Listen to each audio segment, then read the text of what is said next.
Alrighty. I think we're good and live to go underway. First and foremost, Dave, welcome on in. Second, Thanks for having me, brother. of course, it is the fourth year. Second time you've been on the show. Second or third time? Might be the third time. Yeah, it's at least the second. Maybe it's the third. I don't know. I'm going to be honest. I've been doing this for 4 years now. 3 years now.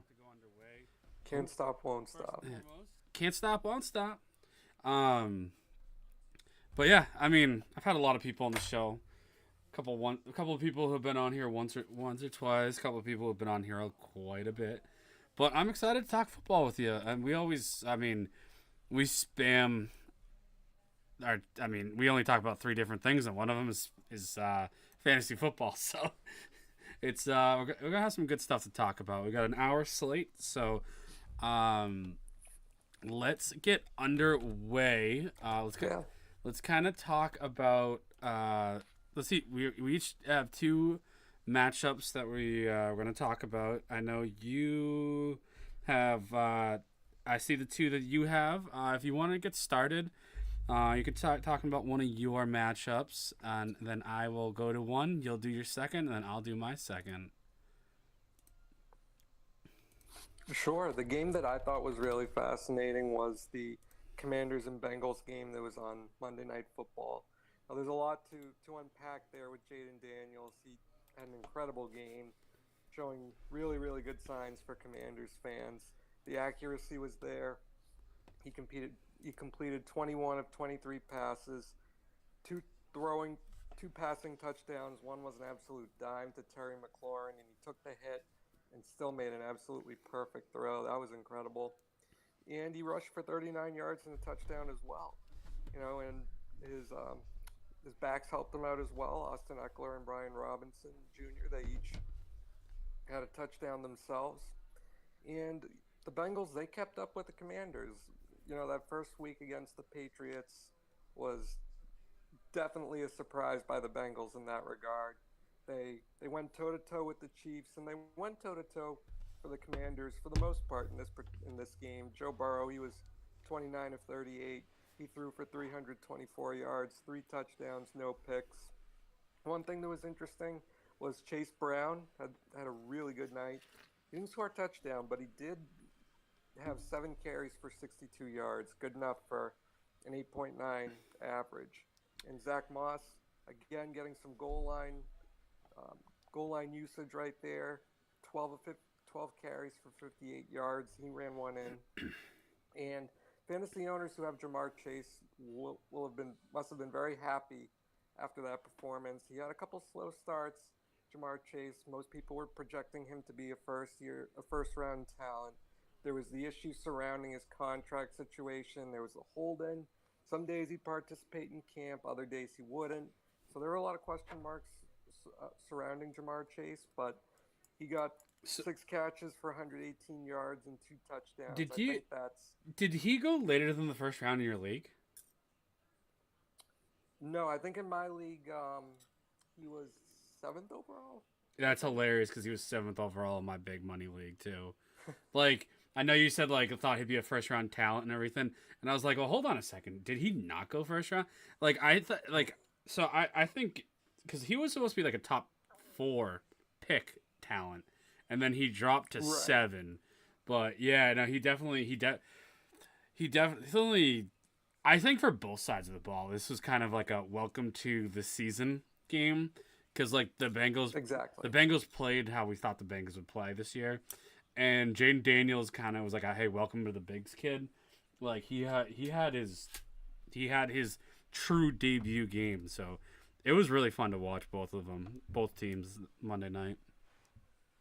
Very exciting. Yeah, one thing that was a little disappointing, though, was T. Higgins. He only had 3 catches for 39 yards, but again, he's going through that contract situation as well. He didn't participate much in the preseason. Then there was the hamstring injury, so still got a little ways to go for T. Higgins, but things look pretty good for the most part for the Bengals. I thought T. Higgins kind of had. I mean, that was his first game he's played this year, so the 3 for 39 I thought was quite on par.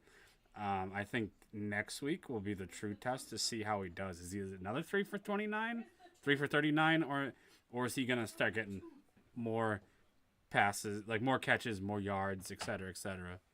So, yeah, I imagine that he'll eventually regress to the mean again. I think this Bengals team is gonna put together a few stretches that show they're a lot better than the 0-3 record might indicate. yeah. I mean, they're historically bad in the first month of the, like, I mean, just like since Joe Burrow started, I think they've only had like 1 or 2 wins since since like Joe Burrow's took over as quarterback, like in September. I think like they just don't win a lot in week 3. So, No. well, not week 3. I mean, just like the first month, like the first 3 weeks, they don't win a lot. They showed the thing like the first 3 weeks. I think they're like 3-13-1 since Joe Burrow took over. So it's like they're just not good in the first month, which really hurts them later on in the season. Right, definitely. So they kind of dug themselves into a little bit of a hole now because they're 0-3, and in the division, the Steelers are 3-0. The Ravens are 2-1, or are they 1-2? They're 1-2 actually. But again, Yeah. you got to expect the Ravens to be to put together a few wins down the road with that offense as well. So it's a little bit of an uphill climb for the Bengals, but I think the season's not over for them. No, absolutely. The season is definitely not over. But yeah, it's interesting. I mean, I think fantasy wise, I'm not worried about T. I'm not worried about Zach Moss. Not worried about Joe. Not worried about Jamar. Chase Brown. So funny little backstory of Chase Brown.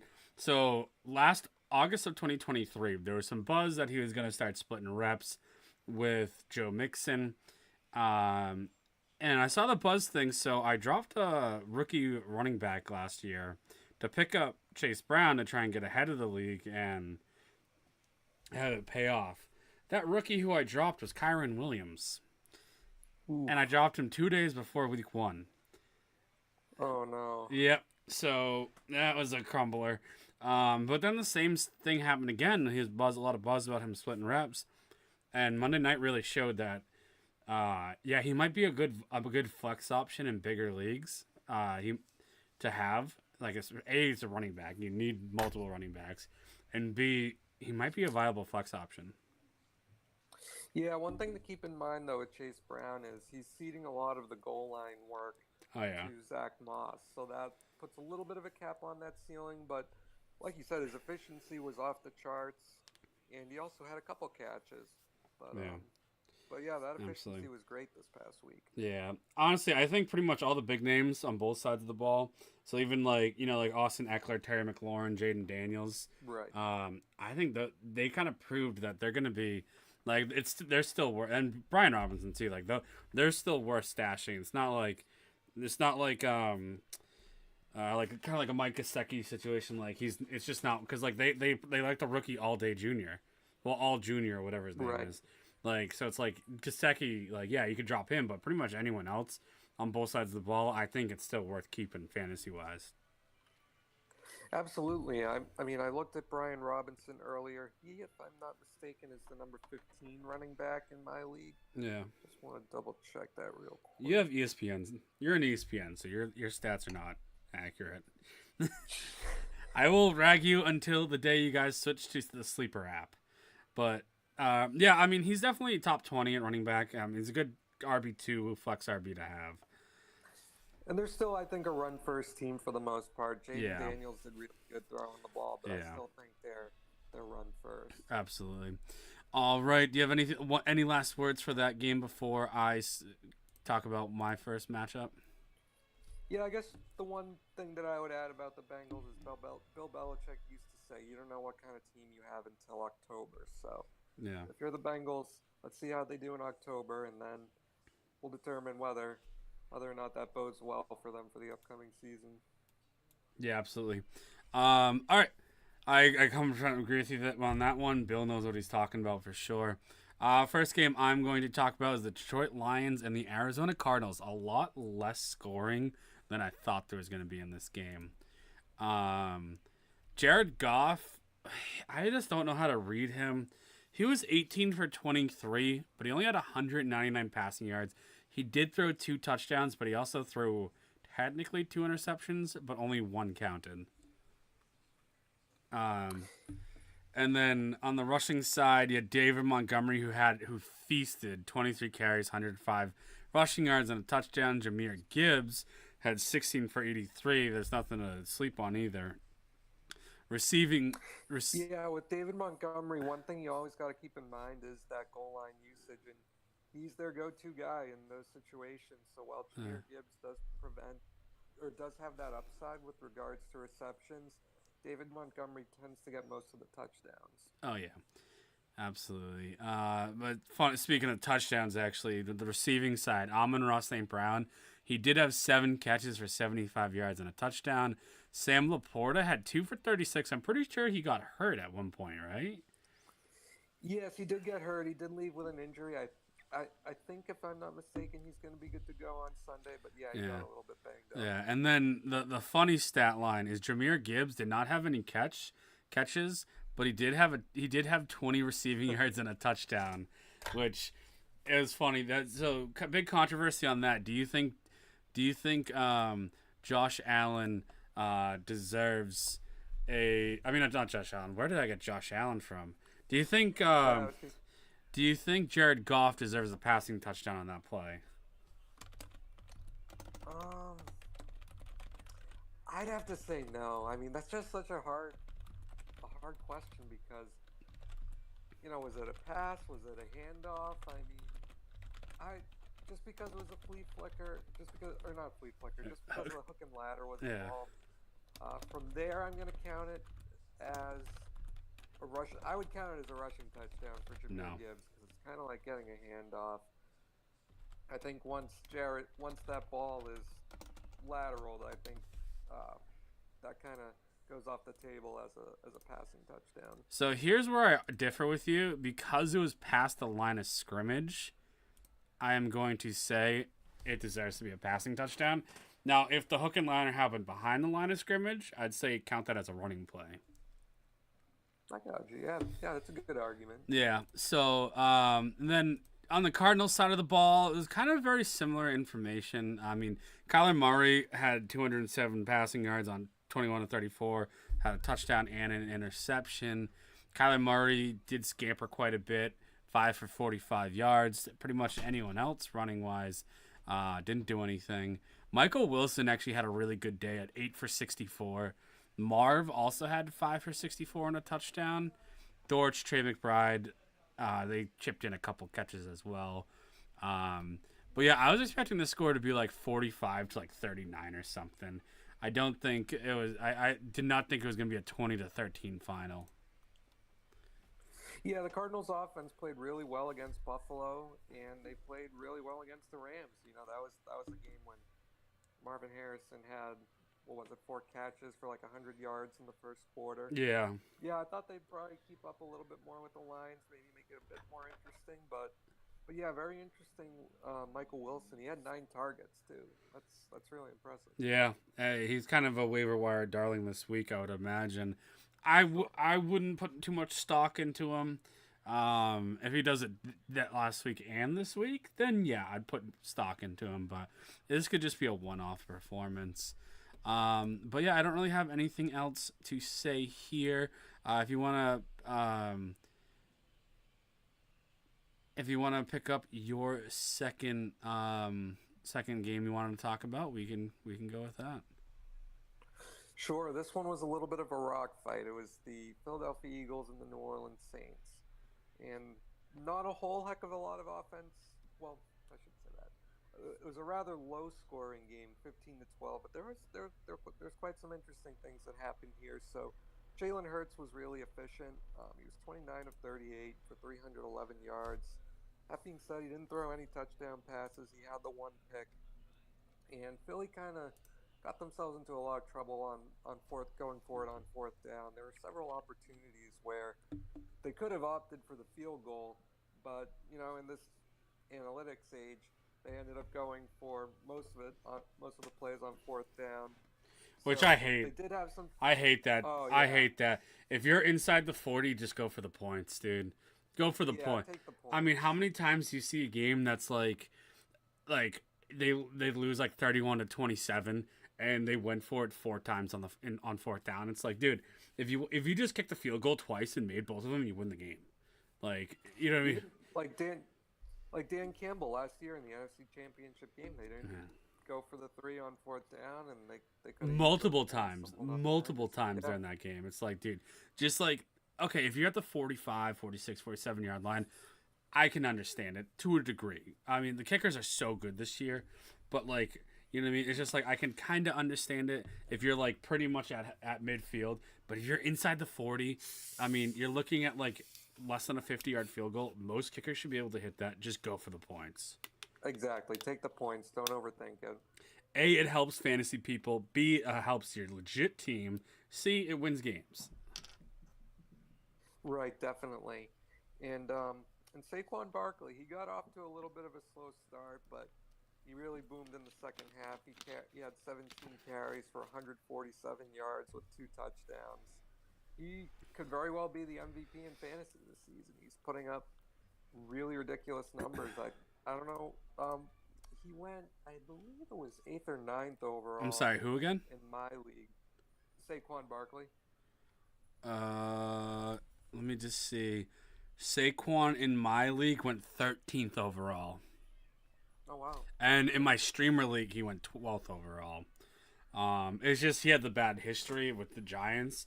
You would assume he would have a little bit of a better season, but no one expects him to do this well this early. No, and there's a lot of mouths to feed in Philly. You know, Jalen Hurts has his rushing touchdowns with the tush push. They have A.J. Brown, who is hurt now, but at the beginning of the season, they had A.J. Brown. They had Devonta Smith. Dallas Goedert's a solid tight end. He had a career day. He had that big 61-yard catch. That was incredible to watch. That, he had 11 targets for 10 yards. Guess who drafted D. Goddard? I drafted him in my big money league. I don't even remember where, but it was late, and I got him. I don't know. I just something about him made me be like, you know what? He's a guy I'd go for.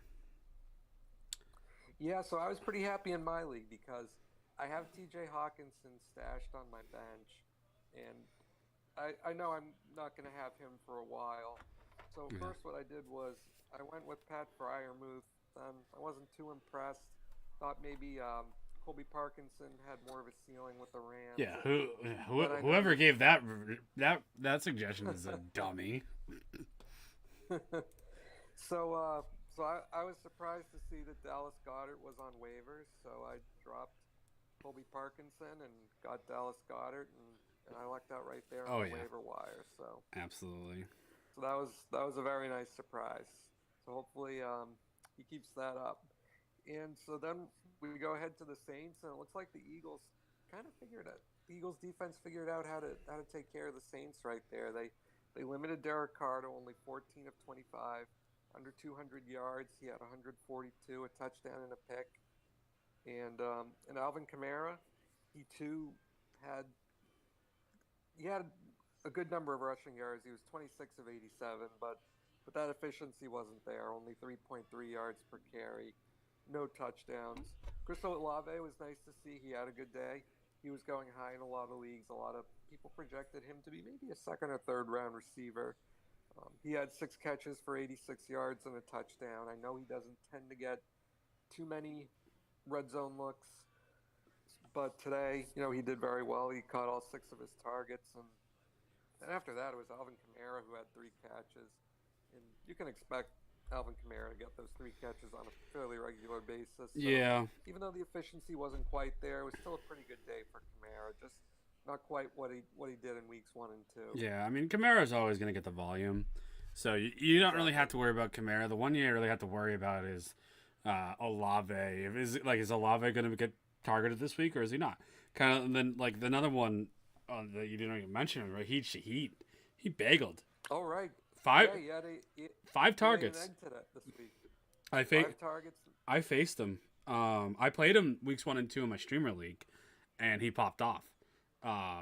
But he just I benched him for Jameson Williams, who didn't really do much, but he did more than Raheed Shaheed, and he just absolute bagel fest. He's on the milk garden. Yeah, so Rashid Shaheed was drafted in my league. I think he ended up being a late round pick, but he was on the bench for his manager for weeks 1 and 2.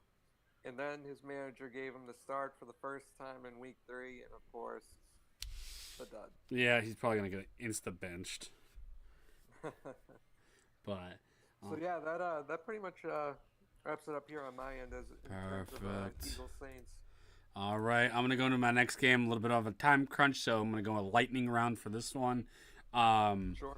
I want to talk about the Dolphins Seattle game. The playbook happened exactly how I thought it was gonna be. Seahawks just end to end, just absolutely dominated the game.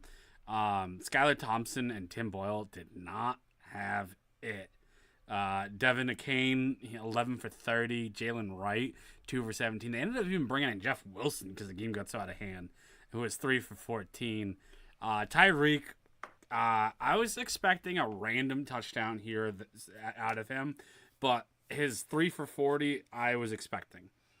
Waddle's 4 for 26, I was expecting. And then there's just Dwayne Eskridge, Devon Akane receiving, Julian Hill, Jono Smith, Alec Ingold, Jerem Smythe, Tanner Connor, all these other random people who just had a catch or two here or there. But that was probably all in the fourth quarter when the game was out of hand. Yeah, it was tough. This game got out of hand early. It was over after the first quarter. Miami didn't have any answers for Seattle. Yeah, exactly.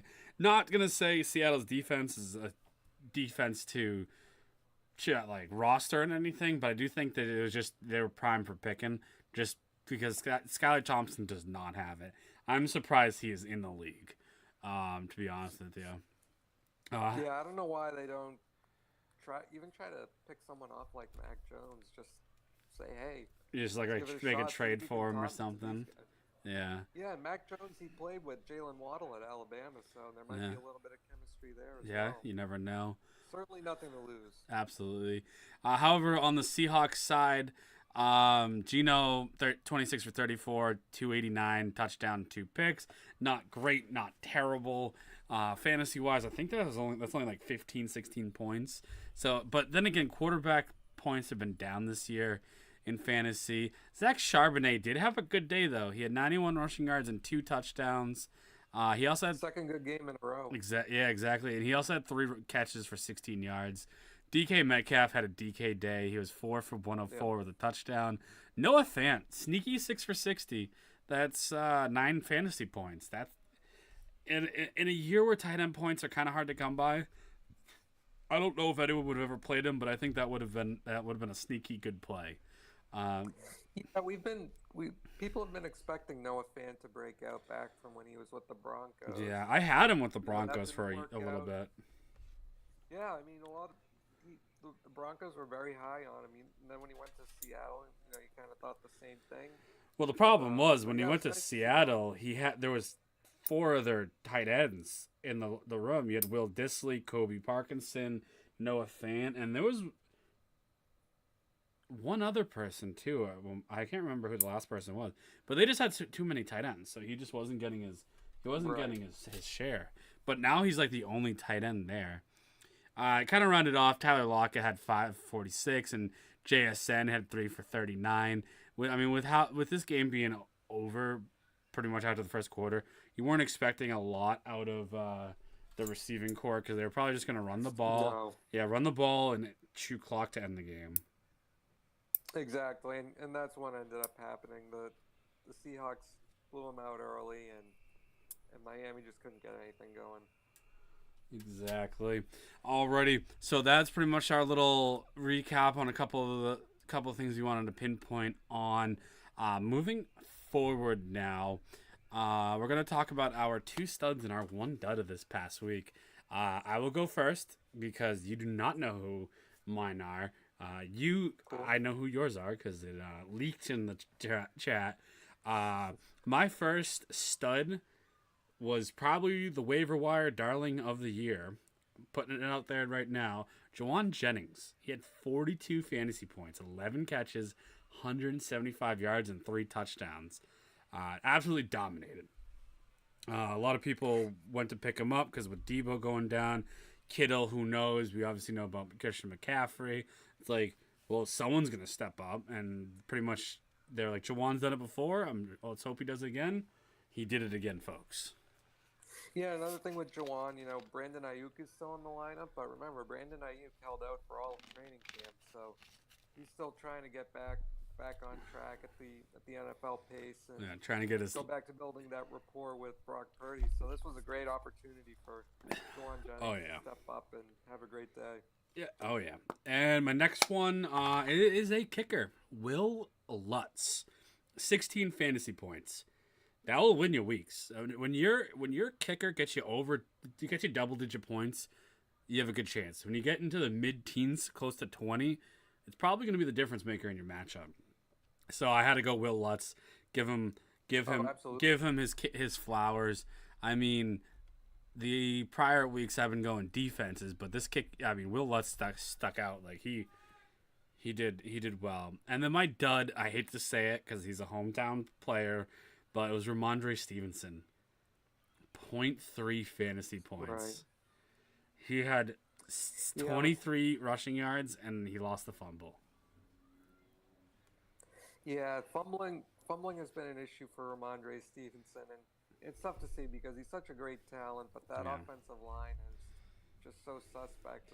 Well, we're already for any running back. We're already on our fourth left tackle on the year. So, I mean, and that's literally all it is because our left guard, we can manage with our left guard. Our David Andrews, our center, is great. Our right guard, Owenu. City So is injured too. Yeah, well, City So is playing left tackle. Okay. Yeah, they moved him to left tackle. So, but Michael Owenu being right guard, he's been good. And our right tackle, I think it was Robinson or whatever. He's been okay. He hasn't been good, but. You know what I mean? Like our right side of it's literally our left tackle. We have to compensate so much because we have no left tackle. It creates gaps in the center, which hurts. Right, and they could have used that money on like Tyron Smith from the Jets, or who was with the Cowboys. He was a free agent. Yeah. Yes, you might have to pony up a little bit for a guy on the wrong side of 30, as they say, but it would have at least provided some stability until you find out who the next left tackle is, whether that's through free agency or through the draft. Yeah, absolutely. But so yeah, that are those guys. Jawan Jennings, Will Lutz. Those are my studs of this past week, and my dud is Ramondre Stevenson.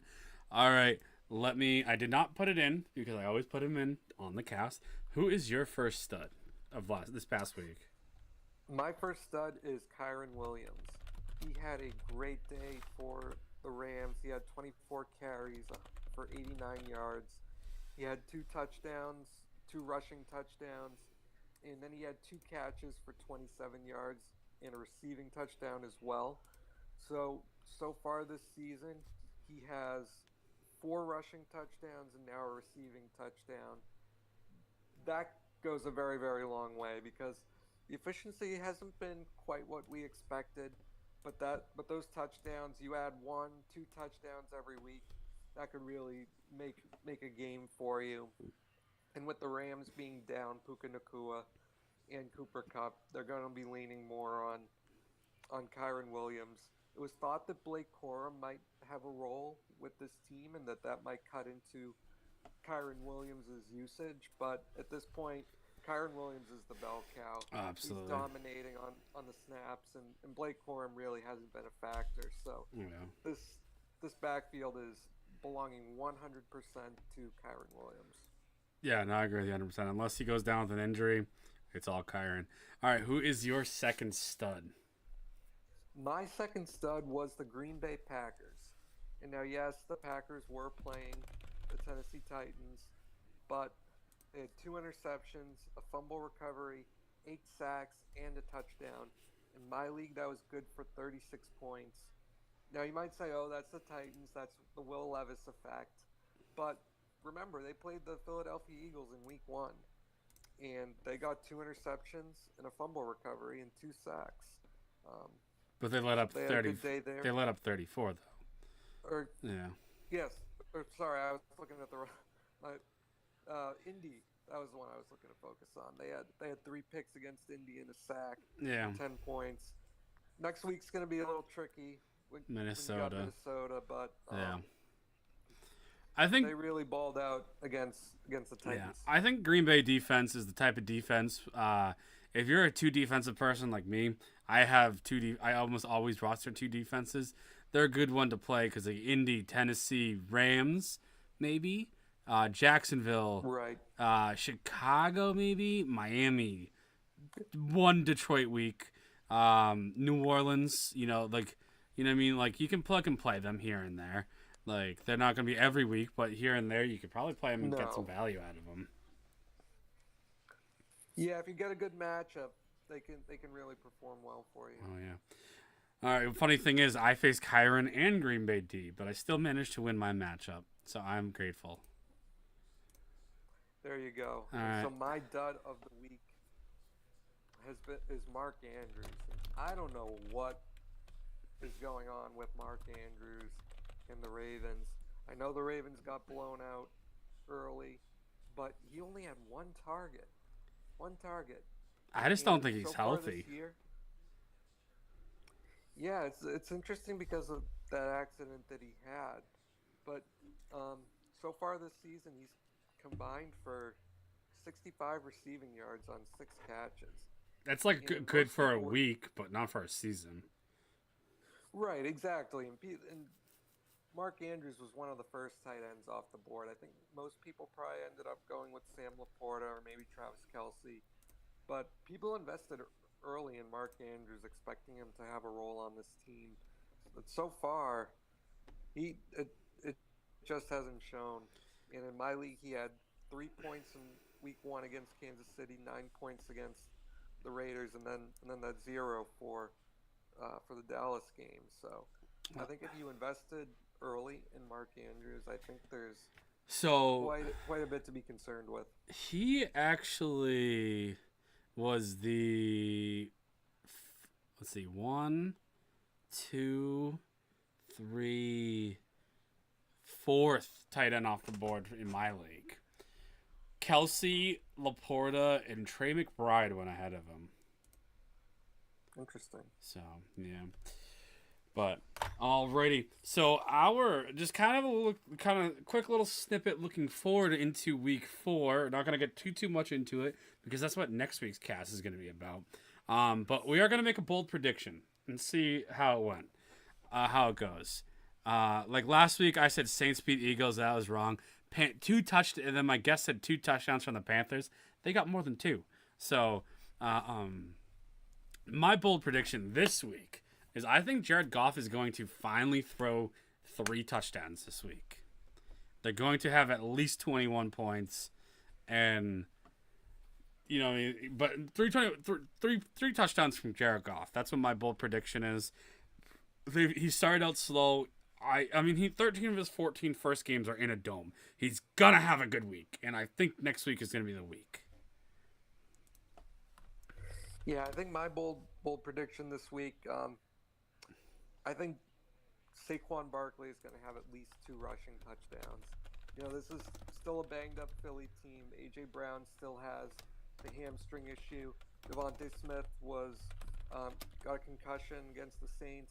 And even Dallas Goedert's a little bit banged up this week. So expect to see heavy usage from Saquon. Yeah, Barkley. It was funny because around 3 o'clock today, I got a notification that he's listed as questionable. But then at 6 o'clock, he got changed to listed as healthy. So I was like, what's going on with Dallas Goedert? But yeah, that's what I saw too. It's interesting, but I guess we're just going to have to keep an eye on it. Yeah, I do think, the Saquon Barkley 2 rushing touchdowns is slightly chalky, but, 2 touchdowns is still kind of hard. It's not common, so, it is still slightly bold. It's a bold but chalky. Beck, I like it. I do agree. I do think that is a good one. I think he gets 1, but getting 2, who knows? So I do like that prediction. But so before we go into our bet of the week and our 3-leg parlays, I'm going to recap last week. So last week, our bet of the weeks was the Houston, Minnesota bet the over, and KJ Osborne to get 25 plus receiving yards. Neither of those bets hit. And then the 3-leg parlays that we made, neither of those hit. And I don't know if you know this or not, or for anyone who is watching past, present, or future from now. So the thing is, we bet in the cast is each bet's $1. That's our unit share. And I have been calculating, I put $4 in on all those bets, and I see where we're at. So going into last week, the bank was at the pot for what we've made was at $1.25, because week one bet was voided, and we went one hit, two wrong. Week two, both of our bets of the week hit, but neither of our parlays hit. This past week, all four missed. So we were at $1.25 in the pot, but now we're at negative $3.25 in the pot because all four bets lost. But don't worry, we're gonna change. It's gonna change around because all four of these bets are gonna hit this week. My bet of the week is Chiefs spread. They're going to win by more than 7.5. That is at -108, but I do believe that it's almost a toss up, a pick 'em. -108. That's not a lot, but I do think the Chiefs are going to win by like 10 points. So I like their spread at -7.5. Yeah, definitely. The Chargers look a little banged up. Justin Herbert, he's suffered a couple big hits. J.K. Dobbins was a little disappointing this past week, and you can never count out a Steve Spagnuolo defense. Yeah, they're good. Patrick Mahomes. Steve Spagnuolo defenses are good against the run. So, and outside of the random emergence of Quentin Johnson, they really don't have they don't really have any other targets. So I think they're going to shut down the run. Quentin's going to have to do it. I don't think he's going to be able to do it against the Chiefs. Yeah, there was thought that Ladd McConkey was going to have a very big role with this offense.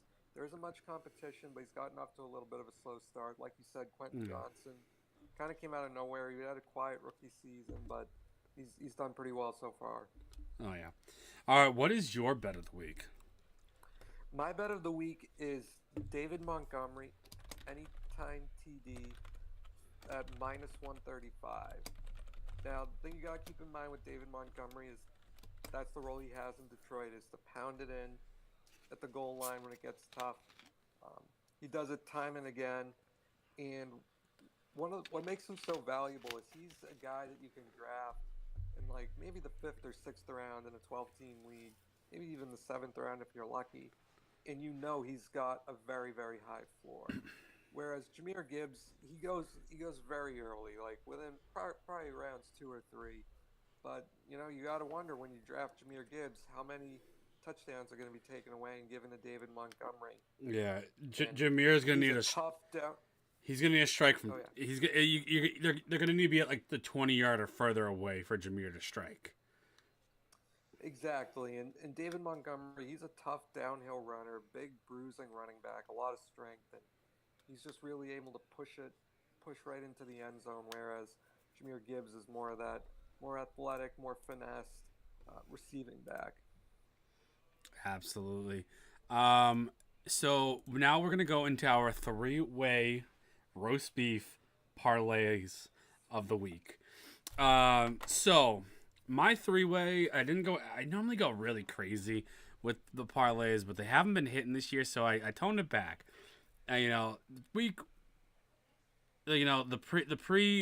Before the season started, my parlay was plus 1963. Week 1 into week 2, it was plus 2973. Last week was plus 705, which toned it down a bit. Still not hitting, so I toned it back even more. I just went with 3 anytime touchdowns. Jamar Chase anytime, Breece Hall anytime, Kyron anytime. Jamar standalone is -110. Breece anytime standalone is -140. And Kyron standalone anytime is -130. But if you parlay them, it's plus 479. That's still a decent. I don't really like to parlay stuff under plus 500. But this one's close enough. I think it's if you want to just see something hit positive, you just want to see some positive in the bank, I think this is the parlay to bet. Yeah, definitely.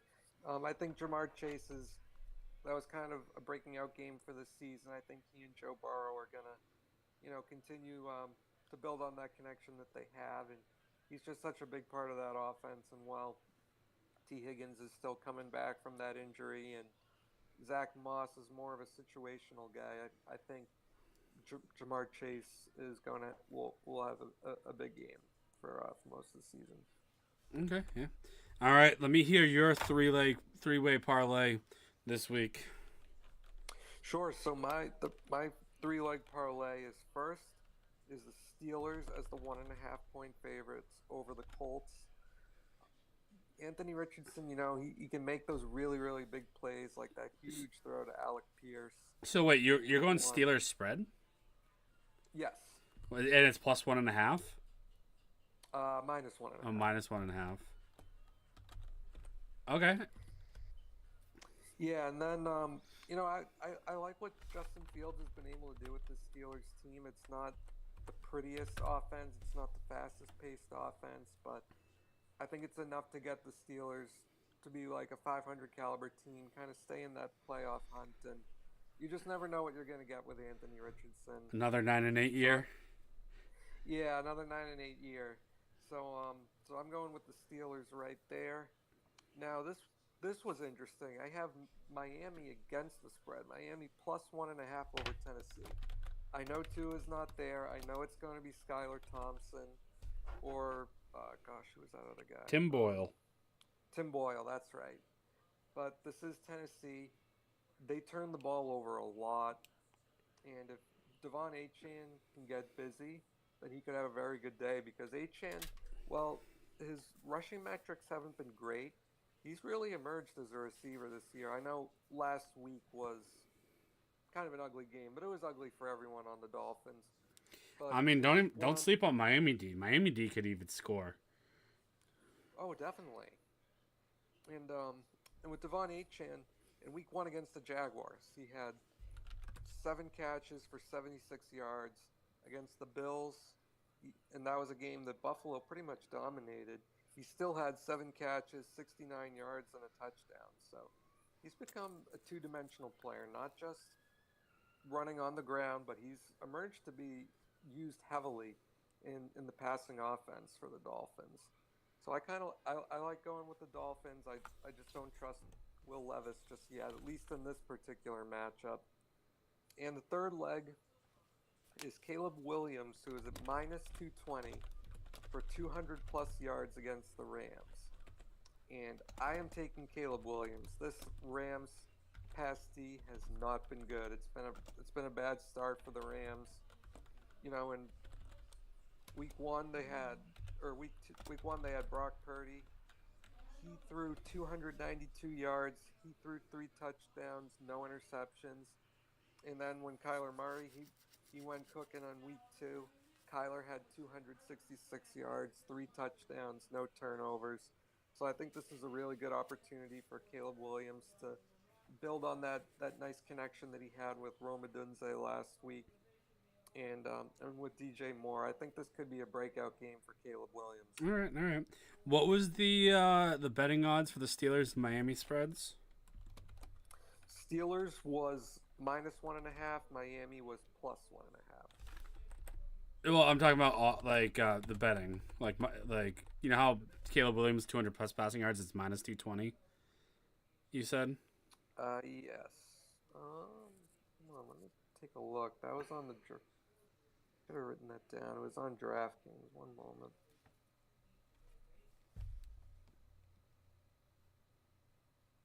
Sorry, just pulling that up. No, you're all good. I accidentally opened up Uber Eats instead of DraftKings. Whoops. Alright. Just trying to log back in because I want to log it just to see, and then what the total parlay is at as well. I'd like to know, just for records. Sure. Yeah, 1 second. All right, Steelers was minus 112. And Miami.